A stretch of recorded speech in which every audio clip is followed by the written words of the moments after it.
میں جس ترتیب سے امت کے مختلف طبقات کی خدمت میں کچھ گزارشات پیش کر رہا تھا،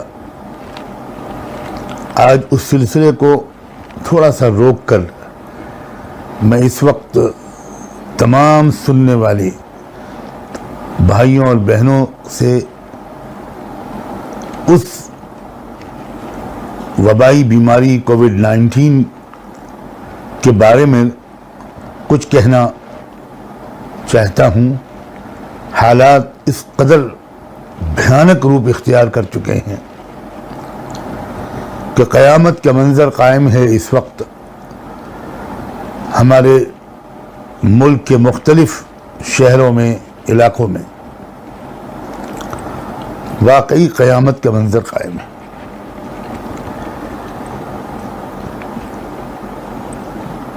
ہزاروں لوگ اس مرض کا شکار ہو رہے ہیں اور کسی اسپتال میں ایک بیڈ خالی نہیں بچا۔ لوگ ایک اسپتال سے دوسرے اسپتال اور دوسرے سے تیسرے اسپتال تک جاتے جاتے دم توڑ رہے ہیں۔ اس تصویر کی منظر کشی کرنا بہت مشکل ہے جو اس وقت زمین پر اس وقت ہمارے ملک میں بنی ہوئی ہے۔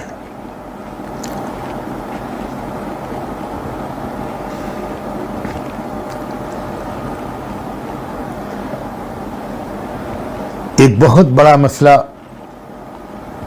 یہ بنا ہوا ہے کہ دیکھا یہ جا رہا ہے کہ جس مریض کو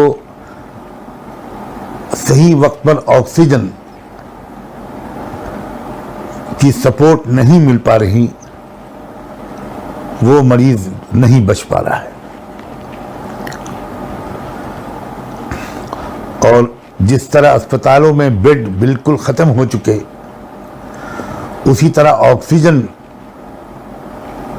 کی سپلائی لائن بھی اکثر جگہ ٹوٹتی جا رہی ہے اور لوگوں کو آکسیجن نہیں مل رہا۔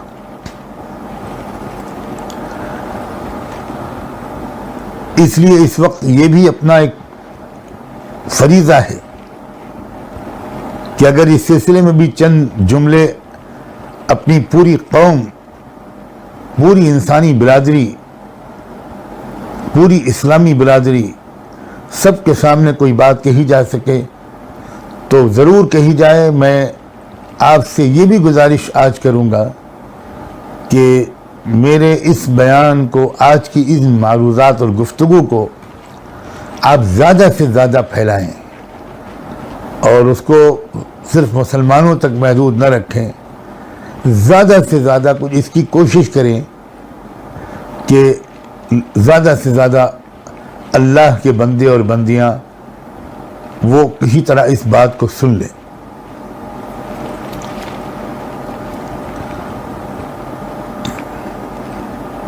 ایک بات تو میں یہ بات عرض کر دوں کہ یہ خیال جو بعض لوگوں کے ذہنوں میں آتے ہیں کہ بھئی کوئی وبا نہیں ہے، کوئی بیماری نہیں ہے، کوئی کرونا وائرس نہیں ہے، یہ سب جھوٹ ہے، افواہ ہے، اس پر دھیان بالکل مت دیں، اور یہ جو احتیاطیں بتائی جا رہی ہیں یہ سب بالکل بکواس ہے، اس طرح کی کسی احتیاط سے کوئی فائدہ نہیں ہوگا، کسی طرح کی ڈسٹینسنگ کی ضرورت نہیں ہے، اور اس کو دین سے جوڑا جاتا ہے۔ اور اس قسم کی احتیاطوں پر عمل کرنے کو ایمان اور توکل اور یقین اور تقوی سے کے خلاف سمجھا جاتا ہے، اور اس طرح کی باتیں سوشل میڈیا کے ذریعے سے برابر پھیلائی جا رہی ہیں تو بڑی تعداد میں بہت سے لوگ ابھی تک کنفیوژن کے شکار ہیں کہ یہ کیا صحیح ہے، واقعی کوئی وبا ہے یا نہیں ہے، واقعی کوئی ہم کو احتیاط کرنی چاہیے کہ نہیں۔ دیکھیے دو باتیں الگ الگ ہیں۔ ایک تو یہ کہ کوئی بیماری، کوئی وبا، کوئی وائرس ہے یا نہیں، اس کا جواب یہ ہے کہ یقیناً ایک وائرس ہے، یقیناً ایک وبا ہے، یقیناً ایک بھیانک اور مہلک بیماری ہے۔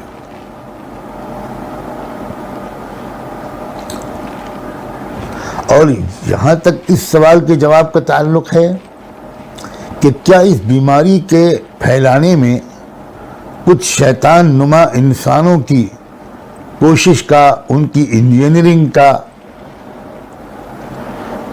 بھی کوئی حصہ ہے؟ تو اب جو حقائق اب تک آ چکے ہیں سامنے، اس سے تو یہ بات شاید میں اگر یہ کہوں کہ تقریباً طے اور یقینی ہو چکی ہے کہ جی ہاں، اس وائرس کے اس کو اتنا خطرناک بنانے میں کچھ شیاطین انس کا کبھی حصہ ہے. انہوں نے واقعی اس میں اس طرح کی انجینئرنگ کی ہے کہ یہ بہت زیادہ خطرناک ہو گیا. میں یہ بات سرسری طور پر نہیں کہہ رہا ہوں. اب تک میں پچھلے 1 سال سے اس سلسلے میں جو سائنسدانوں،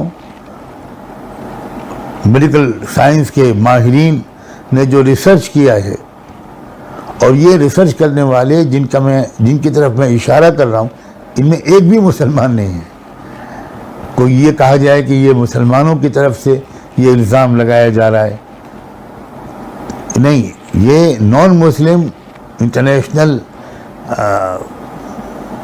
حیثیت کے سائنسدانوں کی طرف میں اشارہ کر رہا ہوں، جن میں سے اکثریت یورپ بیسڈ ہے. کئی سے ڈاکٹروں نے جرمنی میں اور اسی طرح یورپین کچھ اور ملکوں میں اپنی آرگنائزیشنز بنا رکھی ہیں جو یہ اپنے ریسرچ کے نتائج کو منظر عام پر لا رہے ہیں لوگ. تو خیر، اب وہ انجینئر ہے یہ تو طے ہے تقریباً، واقعی اس میں انسانی ہاتھ ہے. لیکن انسانی ہاتھ ہے یہ الگ بات ہے، اور یہ کہ یہ واقعی بیماری ہے، پھیلائی جا رہی ہے، پھیل رہی ہے، اور اس سے بچنے کے اسباب بھی ہم کو اختیار کرنے چاہیے دعاؤں کے پورے اہتمام کے ساتھ.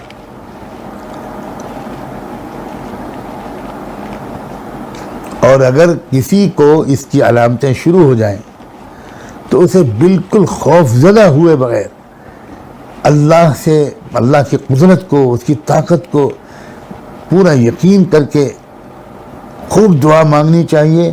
اس سے اس کے اندر ایک قوت ارادی بھی مضبوط ہوگی. اور آپ یہ بات جانتے ہیں کہ کسی مریض کے لیے اپنی بیماری سے لڑنے اور صحت یاب ہونے کے لیے ایک بہت بڑا سبب اس مریض کی ول پاور کی مضبوطی ہے.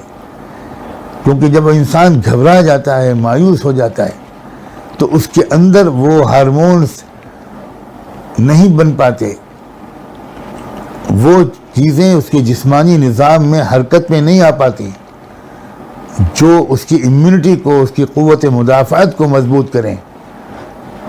انسان کی جس طرح کچھ دواؤں اور غذاؤں سے قوت مدافعت طاقتور ہوتی ہے، اسی طرح انسان کی سوچ سے، اس کی نفسیاتی کیفیت سے، اس کے قلبی کیفیت سے، اس کے دل و دماغ کی کیفیت سے بھی اس کی قوت مدافعت مضبوط ہوتی ہے. اب تو میڈیکل ریسرچ کرنے والوں نے یہاں تک ثابت کیا ہے کہ اگر کوئی انسان معاف کرتا ہے دوسرے کو اور معافی مانگتا ہے تو اس کے اندر کی قوت مدافعت بڑھتی ہے، اس لیے کہ ایک ذہنی سکون اس کو حاصل ہوتا ہے. اور ذہنی سکون و اطمینان انسان کی امیون سسٹم کو، قوت مدافعت کو مضبوط کرنے میں ایک بہت بڑا رول پلے کرتا ہے. یہ تو میڈیکل ایکسپرٹ ثابت مانتے ہیں.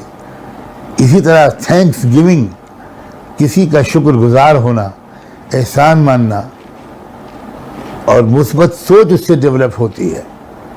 چاہے وہ انسان رب کا شکریہ ادا کرے، اس کی نعمتوں کو یاد کر کے رب کا شکریہ ادا کرے، یا آپس میں ایک دوسرے کا شکر گزار انسان بنے، تو ان دونوں چیزوں سے، اللہ کا شکر ادا کرنے سے بھی اور آپس میں ایک دوسرے کا احسان مند ہونے سے بھی، اس سے بھی ایک اندر کی قوت مدافعت مضبوط ہوتی ہے.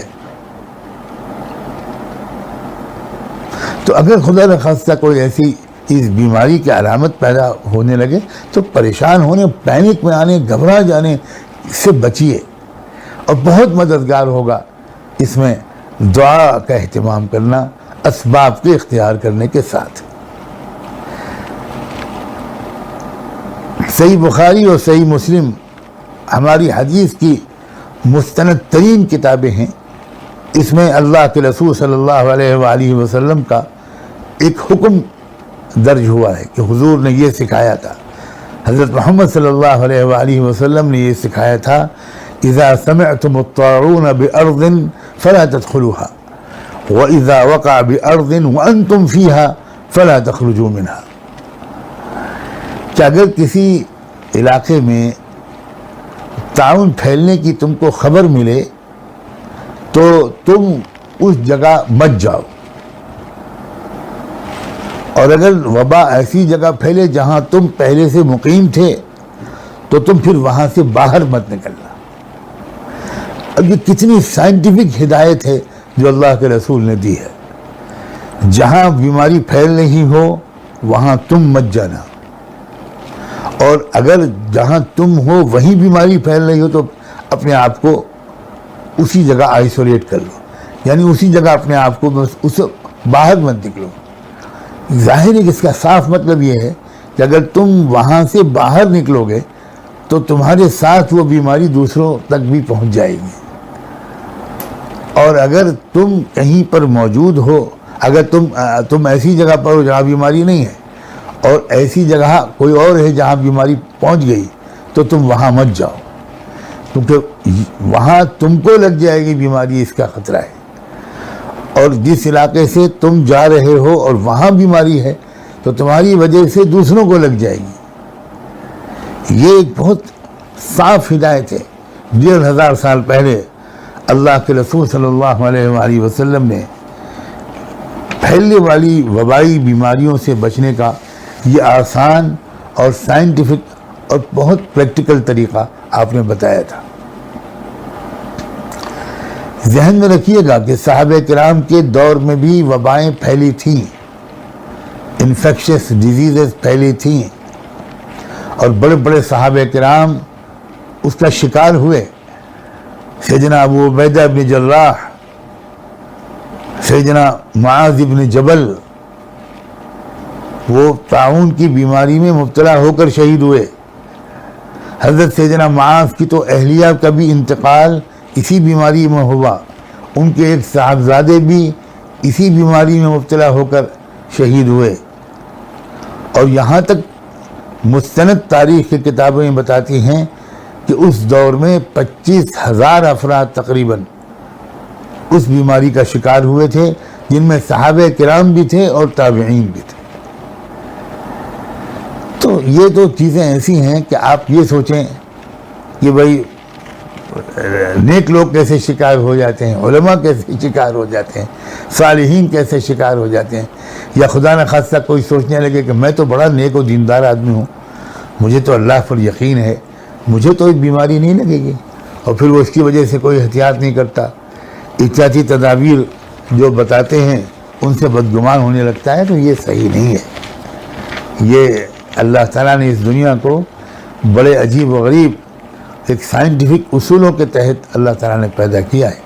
قدرت یقیناً اللہ تعالیٰ کو اس میں ہے، یقیناً قدرت ہے کہ کسی کو بھی مستثنا کر دے، اس کو اسباب کا اثر اس کے اوپر نہ ہو، لیکن یہ قدرت ہے.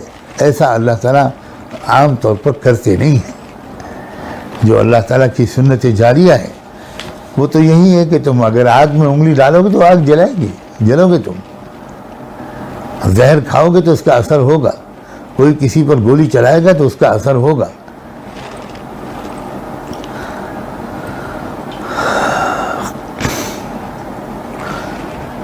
یہ جو میں نے ابھی 2 صحابہ کا نام لیا، ابو عبیدہ بن جراح، معاذ بن جبل، تو ان کے جانے کے بعد ملک شام کی قیادت سیدنا عمرو بن عاص کے ہاتھ میں آئی تھی، اور انہوں نے ایک حکم جاری کیا پوری پوری قوم کے لیے، پوری ملت اسلامیہ کے لیے اور اس علاقے میں رہنے والوں کے لیے خاص طور پر، اور اس حکم کے الفاظ بھی آپ کے سامنے میں پیش کرتا ہوں. انہوں نے فرمایا تھا الوباء کالنار وانتم وقودها فتفرقوا وتجبلوا، کہ فرمایا کہ وبائی بیماری آگ کی طرح ہوتی ہے جس کا ایندھن انسان بنتے ہیں، اس لیے الگ الگ ہو جاؤ. فتفرقوا، فاصلہ رکھو، بہت زیادہ اختلاط مت کرو، تھوڑے دن کے لیے ذرا الگ الگ ہو جاؤ. یعنی کوئی کہنا چاہے تو کہہ سکتا ہے کہ فزیکل ڈسٹینسنگ مینٹین کرو. میرے نزدیک سوشل ڈسٹینسنگ کے بجائے فزیکل ڈسٹینسنگ کا لفظ شاید زیادہ مناسب ہے. وَتَجَبَّلُوا، اور وبا اگر پھیلنے لگے تو پہاڑوں پر جا کر رہو، یعنی اپنی گھنی آبادی سے نکل کر کہیں دور پہاڑوں میں جا کر الگ الگ بس جاؤ. آگے فرمایا کہ انہوں نے کہا تھا حَتَّى لَا تَجِدَ مَا يُشْعِلُهَا فَتَنْطَفِي، اگر ایسا کرو گے تو آگ کو ایندھن نہیں ملے گا اور وہ بجھ جائے گی. یعنی یہ بہت اہم لفظ ہے، آگ کو ایندھن نہیں ملے گا وہ بجھ جائے گی. تو جب تک یہ انسانوں کو لگتی رہے گی وبا تو وہ وبا زندہ رہے گی، اور جب انسان اس کو نہیں ملیں گے، ڈھونڈ نہیں پائے گی وہ انسانوں کو. انسانوں نے اس طرح دور دور رہنا شروع کر دیا، الگ الگ مقامات پر چلے گئے، گھنی آبادی شہری آبادی سے باہر نکل گئے، تو پھر یہ آگ بجھ جائے گی، وبا ختم ہو جائے گی. ہمارے بہت بڑے علماء میں گزرے ہیں علامہ حافظ ابن حجر عسقلانی، انہوں نے تو گویا یہ الفاظ بھی نقل کیے ہیں، وہ یہ کہ ان ھذا رجز مثل السیل، کہ یہ بیماری سیلاب کی طرح ہے. من تنکبہ اخطأہ، جو پانی کے دھارے سے بچ کر کھڑا ہوگا وہی سیلاب سے بچ پائے گا. اور یہ آگ کی طرح ہے، جو آگ سے دور رہے گا وہی محفوظ رہے گا. ومثل النار من تنکبہ اخطأہ ومن اقام احرقتہ فآذتہ، جو آگ کے قریب کھڑا ہوگا آگ اسے جلا دے گی. اب یہ صحابہ کے الفاظ ہیں، آگ جلا دے گی. اب اگر کوئی یہ کہنا کہ نہیں آگ نہیں جلاتی، اللہ کا حکم جلاتا ہے، بالکل صحیح بات ہے. اللہ کے حکم سے آگ میں یہ تاثیر ہے. اب یہ تو حضرت سیدنا ابراہیم علیہ السلام کے لیے اللہ تعالیٰ نے تھوڑی دیر کے لیے اس آگ کے اندر سے یہ تاثیر نکال دی، اور اس کو تو اللہ نے براہ راست کہہ دیا آگ سے کونی بردم و سلامن علی ابراہیم. تو وہ تو ایک بہت ہی وقتی قسم کا اللہ کا حکم تھا، وہ اللہ تعالیٰ کبھی بھی ایسا کر سکتے ہیں. تو بہرحال ہم لوگوں کو یہ ہدایت ہے، یہ بات سمجھیے کہ یہ اسباب کو اختیار کیا جائے. تو اس وقت جو حالات ہیں اس کے لحاظ سے واقعی احتیاطیں کرنا ہماری ایک مجبوری ہے، ہماری ضرورت ہے.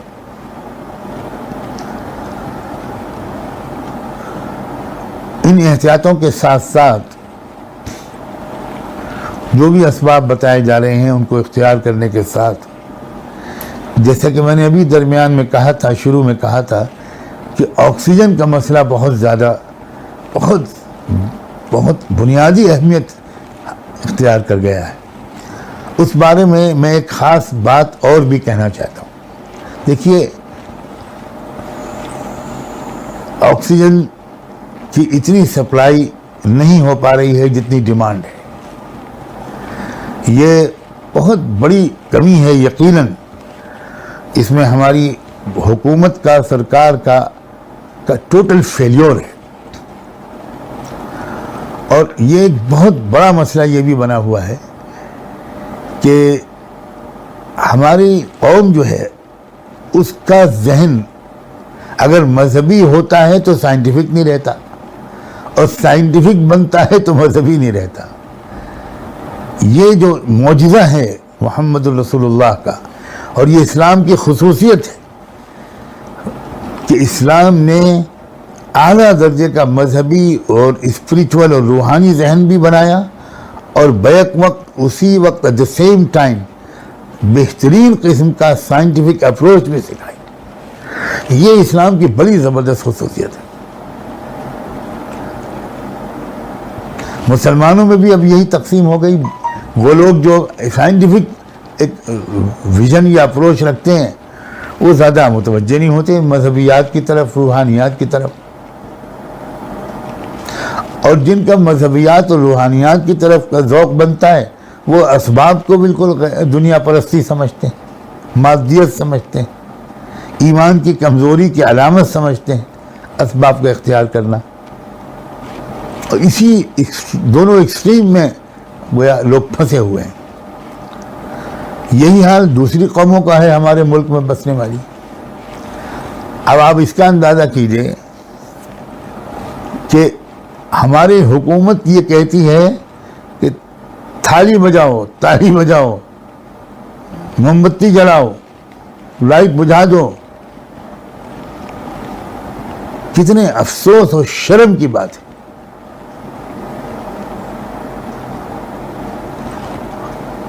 جو چیز سکھائی ہے اسلام نے اس کو اپنائیے، اس کو سمجھیے، اس کو اپریشیٹ کیجیے، اس کی گہرائی میں اترنے کی کوشش کیجیے۔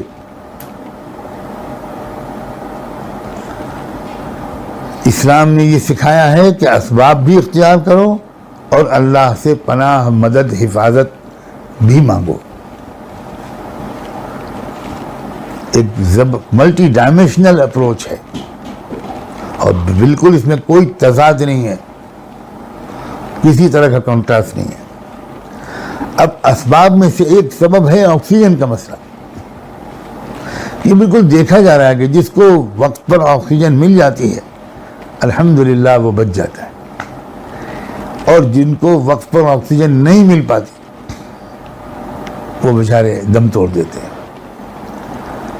تو اب اسپتالوں میں آکسیجن نہیں مل رہی ہے تو ایک اس کا متبادل بتانا چاہتا ہوں۔ دیکھیے،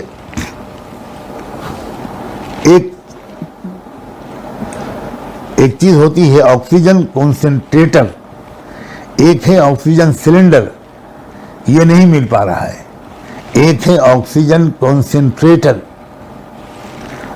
ایک مشین ہوتی ہے جس کو اگر آپ اپنی پلگ لگا دیں اور الیکٹرک سے اس کو جوڑ دیں تو وہ آکسیجن بناتی ہے، اور وہ مریض کی ناک میں اس کی پائپ ڈال دیا جائے ہلکا سا، بالکل باریک سا، تو آرام سے آکسیجن ملتی رہتی ہے۔ یہ خرید کر اپنے گھر میں رکھا جا سکتا ہے۔ میں کوشش کرتا ہوں انشاءاللہ کہ آج ہی اسی بیان کے بعد فوراً ایک ویڈیو کے ذریعے اس کی کچھ تفصیلات بھی آپ کی خدمت میں بھجوا دوں۔ وہ آن لائن اویلیبل ہے اس وقت، اور ہو سکتا ہے بہت سے شہروں میں ڈیلرز میں کے یہاں بھی، ان کی شاپس میں بھی، ان کے شو روم میں بھی مل جائے۔ ایک بار یہ خرید لیجئے، پھر اس کی ریفلنگ وغیرہ نہیں کرانی پڑتی، اس کا کوئی دوبارہ بھرواؤ، اس کی کوئی ضرورت نہیں پڑتی۔ اس کا اصول یہ ہے کہ جو ہوا ہر طرف چل رہی ہے اس ہوا کو یہ لیتا ہے، یہ مشین لیتی ہے، اور نائٹروجن اس کے سے الگ کر دیتی ہے، اور آکسیجن پیور فارم میں بنا کر اس کو سب مریض کو مل جاتی ہے آکسیجن۔ میں خود جب اس کووڈ-19 میں مبتلا ہوا تھا تو اسی کا میں نے استعمال کیا تھا، اور اسی کے ذریعے میں تقریباً 3 ہفتے 24 گھنٹے کی آکسیجن سپورٹ پر رہا تھا، اور میرے گھر کے کئی لوگ ایک ساتھ مبتلا ہوئے تھے، اور سب کو اسی سے آکسیجن سپورٹ ملی، اور اللہ نے فضل فرمایا۔ میں تو یہ بھی درخواست کرتا ہوں آج بہت ہی اہمیت کے ساتھ کہ آپ میں سے جتنے حضرات اس کو خرید کر اور اپنے محلوں میں اپنے آس پاس کے علاقے میں اس کا انتظام کر سکیں، اعلان کر سکیں کہ بھائی جس کسی کو آکسیجن سپورٹ کی ضرورت ہو ہمارے گھر سے وہ مشین لے جائے، یا ہماری مسجد سے لے جائے، ہمارے دفتر سے لے جائے، اور وہ ضرورت تک استعمال کر کے واپس کر دیں۔ آپ اس کو باقاعدہ اپنے پاس نوٹ کر کے اس شخص کا موبائل نمبر، اس کا پتہ وغیرہ لے کر اور اس کے حوالے کر دیجئے، اس کو سمجھا دیجئے۔ اس کے استعمال کا طریقہ بہت ہی سمپل، بہت آسان ہے، آدھے منٹ میں سمجھ میں آ جاتا ہے۔ اور کتنے اچھا ہو کہ ہمارے اہل خیر حضرات یا کئی حضرات مل کر یہ ایک مشین خرید لیں، کسی مسجد میں رکھ دیں، اور وہاں اس بات کا اعلان ہو جائے کہ بھئی جس کو ضرورت ہے یہاں سے آ کر لے جائے۔ ایک مشین خرید لیں، 2 خرید لیں، 3 خرید لیں، تاکہ دور دور تک یہ آپ دے سکیں۔ انشاءاللہ نہ جانے کتنی ہزار یا کتنی 100 جانیں بچ جائیں گی۔ اور پھر یاد رکھیے کہ ایک انسان کی زندگی کو بچا لینا، قرآن نے یہ کہا ہے کہ پوری انسانیت کی زندگی کو بچا لینے کے برابر نیک کام ہے۔ اللہ اکبر۔ سوچئے ذرا، اس مبارک مہینے میں اگر کسی کی کوشش کے ذریعے کسی کو دیے ہوئے اللہ کے مال کا کچھ حصہ اگر خرچ ہو گیا اور اس کے ذریعے سے ایک زندگی بھی بچ گئی، تو گویا پوری انسانیت کی زندگی بچانے کا ثواب ملے گا، اور وہ بھی اس مبارک مہینے میں۔ انشاءاللہ مغفرت ہوگی، اللہ ہمارے گناہوں کو معاف کریں گے، اللہ تعالیٰ ہم کو اپنے عذاب کے قریب نہیں جانے دیں گے۔ اللہ تعالیٰ کو اپنے تمام بندوں اور بندیوں سے اتنا پیار ہے۔ آج ہی میں انشاءاللہ اس کا ترتیب بھی گویا بنا رہا ہوں، بلکہ بنا دی ہے میں نے، کہ خانقاہ میں یہاں اللہ کرے کہ 1-2 مشینیں آ جائیں جہاں میں اس وقت ہوں، اور اس دل تو پیش کی آبادی میں جس کو بھی ضرورت ہو یہاں سے لے جائے۔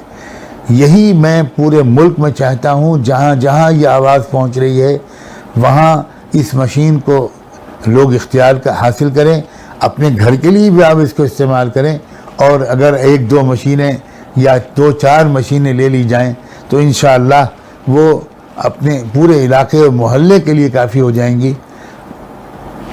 پھر اس کے بعد جب آپ لیں گے تو اور لوگ بھی اس کو لیں گے۔ تو اس مشین کا استعمال کیا جائے۔ آکسیجن سلنڈرز اب نہیں مل پا رہے، اسپتالوں میں آکسیجن کی سپلائی کم ہو گئی ہے، سپلائی چین ٹوٹتی چلی جا رہی ہے، اس مقدار میں آکسیجن سلنڈرز نہیں پہنچ پا رہے، ان کی ریفلنگ نہیں ہو پا رہی، اور اس میں بڑی لاپرواہی کو بھی دخل ہے، مس مینجمنٹ کو بھی دخل ہے۔ اب یہ ظاہر ہے کہ یہ الگ موضوع ہے، صرف حکومت پر ہم تبصرہ کر دیں، اپنے سوشل میڈیا پر بھڑاس نکال لیں، اس سے تو جانیں نہیں بچ پائیں گی۔ تو ہمیں اس وقت جان بچانے کی، لوگوں کی جان بچانے کی بہت زیادہ فکر کرنے کی ضرورت ہے۔ میں نے مناسب سمجھا کہ انہی بیانوں کا ایک حصہ اس کو بنا دیا جائے، اور اس کو اور زیادہ سے زیادہ اس کو وائرل کرنے کی میں گزارش آپ سے کرتا ہوں کہ ہم خوف اور ڈر کی نفسیات سے نکلیں۔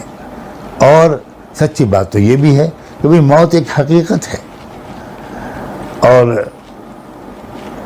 آج نہیں تو کل اس سے سابقہ پڑنے ہی والا ہے، اور یہ تو ایسا وقت ہے کہ بالکل ہر وقت ہر شخص کے سامنے اس وقت موت کھڑی ہوئی ہے، سامنے اس کے موت ہم سے بہت قریب آ چکی ہے، اور پتہ نہیں کس وقت کس کی باری آ جائے۔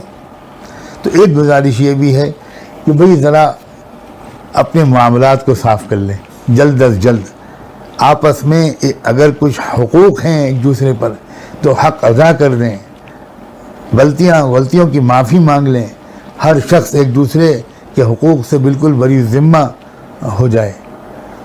پتہ نہیں کس وقت کس کا وقت آ جائے، ایسے ہی موتیں ہو رہی ہیں، اسی طرح چلتے پھرتے لوگ جا رہے ہیں۔ آدمی جاتا ہے اسپتال اور یہ سوچ کر جاتا ہے کہ بس ابھی تو چند دن میں آ جاؤں گا، اور خبر آتی ہے کہ انتقال ہو گیا۔ تو اس وقت اس بغیر کسی خوف کے میں تو اپنے گھروں میں اس بات کا بار بار تذکرہ کرتا ہوں اپنی اہلیہ سے کہتا ہوں کہ نہیں معلوم کہ آپ پہلے جاؤ گی کہ میں پہلے جاؤں گا، تو بھائی ایک دوسرے کو معاف کر دو. اور اگر کچھ مالی حقوق ہیں، کچھ ادھار لیا ہے، کسی کی امانت ہمارے پاس رکھی ہے، کسی کے ساتھ کاروبار میں کچھ شرکت ہے، جو بھی ہے کچھ معاملہ اس طرح کا، اسے پلیز ارجنٹلی اور امیڈیٹلی اس کی طرف توجہ کر کے اس کو صاف کریں. ڈریں مت کہ یہ میں کروں گا تو اس کا مطلب یہ ہے کہ بس اب موت قریب ہے. بھائی موت تو آنی ہی آنی ہے. تو اگر اچانک آ گئی اور ہم یہ سب کر کے نہ گئے اور حقوق اللہ کے بندیوں کے حقوق ہمارے اوپر واجب الادا رہ گئے تو بہت برے پھنسیں گے ہم. کیونکہ یہ بات آپ جانتے ہیں کہ اللہ اپنے حق کو تو معاف کر دیں گے، لیکن جب ہمارے آپس کے حقوق کا معاملہ آئے گا تو اللہ کہیں گے میں اس میں کوئی دخل نہیں دوں گا. یہاں آ کر اچھے نیک لوگ پھنس سکتے. تو یہ چیز جو ہے بس وہ جتنا جو صاف کر لے، اور بھائی کچھ تصور کچھ سوچ سمجھ لیجئے، ذہن پر زور ڈالیے. اگر آپ کو یاد لگائے کہ بھئی میں نے فلاں سال کی زکوٰۃ پوری شاید ادا نہ کی ہو، یا اور کچھ اس طرح کی چیز یاد آئے، تو آپ لازمی طور پر ان چیزوں کو آپ ادا کر دیں. سوچ کر اندازہ لگا کر کہ بھئی اتنے پیسے میں صدقہ کر دوں. اگر نہیں ملتا وہ شخص جس کا حق آپ کے اوپر باقی ہے، کوشش تو کریں اس کو تلاش کرنے کی. نہ ملے تو صدقہ کر دیں،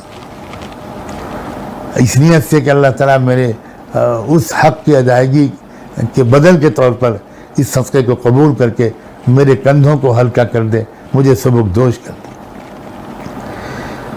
اور اس موقع پر میں یاد دلانا چاہتا ہوں کہ ہمارے ملک کے جو شاید اس وقت بہت بڑے بزرگ ہیں یا سب سے بڑے ہیں، علم کے اعتبار سے بھی اور تعلق مع اللہ کے اعتبار سے بھی، اور جو ایک مومن کے اوصاف ہوتے ہیں ان کے اعتبار سے، حضرت مولانا مفتی احمد خان پوری صاحب دامت برکاتہ، انہوں نے تو ایک آڈیو بیان ابھی حال میں جاری کیا ہے جس میں انہوں نے ہم سب کو کہا ہے، تمام اہل ایمان کو خطاب کر کے کہا ہے کہ بھئی کثرت سے اس وقت درود شریف اور استغفار کی بہت کثرت کریں. چلتے پھرتے اٹھتے بیٹھتے استغفار، اپنے گناہوں کی معافی مانگتے رہیں اللہ سے، اللہ کے رسول کی خدمت اقدس میں درود و سلام کا نذرانہ پیش کرتے رہیں. اور ساتھ ساتھ انہوں نے یہ بھی فرمایا ہے کہ روزانہ اپنے گھر کے تمام افراد کی طرف سے صدقہ نکالیں. فرمایا یہ بھی فرما دیا کہ ضروری نہیں کہ لمبی رقم ہو، لیکن تھوڑا تھوڑا صدقہ سب کی طرف سے نیت کر کے روزانہ نکالا جائے. اور یہ صدقہ جو ہے یہ وباؤں اور بلاؤں کو ٹالتا ہے. اگر ہم روزانہ اپنے گھر کے تمام افراد کی طرف سے صدقہ نکالیں گے تو اس کا مطلب یہ بلا ٹل جائے گی، ہم اس کی زد نہیں آئیں گے انشاءاللہ. تو اعمال کے ذریعے بھی اور اسباب کے ذریعے بھی اس وبا سے، اس بیماری سے، اس کووڈ-19 سے بچنے کی اور بچانے کی جو کوشش ہم اور آپ کر سکتے ہیں ضرور کریں. یہ ہے میری آج کی گزارشات کا خلاصہ. اللہ تعالیٰ عمل کرنے کی ہم سب کو توفیق دے. ہم اپنے ساتھ بھی احسان کریں اور دوسروں کی بھی خدمت کریں. زیادہ سے زیادہ خدمت کا ہم اپنے اندر جذبہ پیدا کریں. اس موقع پر بہت ہی خوشی اور امید کے احساسات جاگتے ہیں جب یہ دیکھا جاتا ہے کہ ایک بار پھر پچھلے سال کی طرح جگہ جگہ مسلمان اس وقت پھر ایک مرتبہ مریضوں کی خدمت میں سرگرم عمل ہو گئے ہیں. ہر جگہ سے یہ خبریں آ رہی ہیں کہ جو غیر مسلم لوگ موت کا شکار ہوتے ہیں ان کے گھر والے ان کی لاش کے قریب نہیں آتے اور ان کو شمشان گھاٹ تک پہنچا کر آخری رسوم ادا نہیں کرتے. مسلمان ہی اپنے مسلمان رشتہ داروں اور عزیزوں پڑوسیوں کے علاوہ ان غیر مسلم لوگوں کی آخری رسوم بھی مسلمان ادا کر رہے ہیں، مسلمان ان کو شمشان گھاٹ کی طرف لے جا رہے ہیں اور مسلمان ان کی چتا میں آگ لگوا رہے ہیں۔ یہ مسلمان بڑی خوشی ہوتی ہے کہ اتنے ٹوٹے پھوٹے دور میں ہونے کے باوجود خدمت کے لحاظ سے مسلمان جب ایمرجنسی حالات آ جاتے ہیں تو اللہ کا شکر ہے سب سے آگے کھڑے نظر آتے ہیں۔ گزشتہ سال بھی یہی ہوا تھا کہ اپنے گھروں کے لیے نکل کھڑے ہوئے ہزاروں بلکہ لاکھوں مزدوروں کی لمبی لمبی مسافتوں میں راستے میں خدمت زیادہ تر مسلمانوں ہی نے کی تھی، اور یہ تو زیادہ تر کا لفظ میں احتیاطاً استعمال کر رہا ہوں، شاید 100% خدمت مسلمانوں ہی نے کی تھی۔ یہی صورتحال اس وقت موجودہ جو وبا کا دوسرا تیسرا حملہ ہوا ہے اس میں بھی مسلمان ہی آگے نظر آ رہے ہیں۔ آپ سب کو مبارک ہو میرے دوستو، میرے عزیزو، اللہ تمہارے رتبے بلند کرے، اللہ تم کو مزید حوصلہ دے، اللہ تعالیٰ تم کو بیماریوں سے، وباؤں سے، ذلت سے، گناہوں سے محفوظ رکھے، اور تم کو زیادہ سے زیادہ ہمت اور حوصلہ دے کہ تم اپنے انسانی بھائیوں اور بہنوں کی ان کی بھی خدمت کرو۔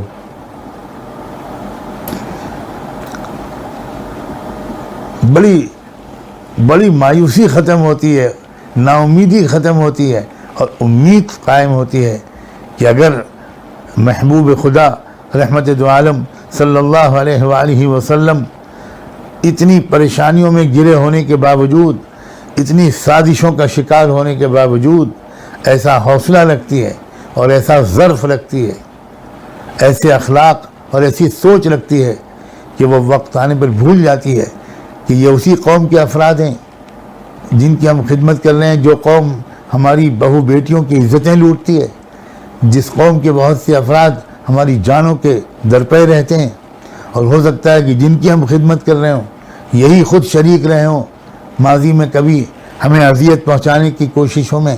یہ سب بھول جاتا ہے مسلمان اور وہ خدمت میں لگ جاتا ہے۔ شاباش مسلمانوں، شاباش، بہت مبارکباد کے لائق ہو۔ ایک بار پھر کمر کسو، ایک بار پھر خدمت کے میدان میں اترو، اور اس وقت جو خدمت کا بہت بڑا میدان ہے وہ آکسیجن کا انتظام کرنا ہے، اور اگر آکسیجن سلنڈر وغیرہ نہ مل سکے تو وہ چیز جس کو میں نے کہا آکسیجن کنسنٹریٹر، اس کو تلاش کرو۔ اگر شہر میں کسی شو روم سے مل جائے تو، اور وہ آن لائن منگوانی پڑے تب وہ آپ منگواؤ، اور اس کے ذریعے زیادہ سے زیادہ انسانی زندگیوں کو بچانے کی خدمت انجام دینے کی بھرپور کوشش کرو۔ اللہ تبارک و تعالیٰ نیک نیتی اور سلیقے کے ساتھ پورے ملک میں اور ملک سے باہر بھی ہر جگہ ہمیں اور آپ کو، افراد ملت کو زیادہ سے زیادہ خدمت کرنے کی توفیق عطا فرمائے اور قبول فرمائے۔ وآخر دعوانا ان الحمد للہ رب العالمین، وصلی اللہ تعالی علی خیر خلقہ سیدنا مولانا محمد وعلی آلہ وصحبہ اجمعین برحمتک یا ارحم الراحمین۔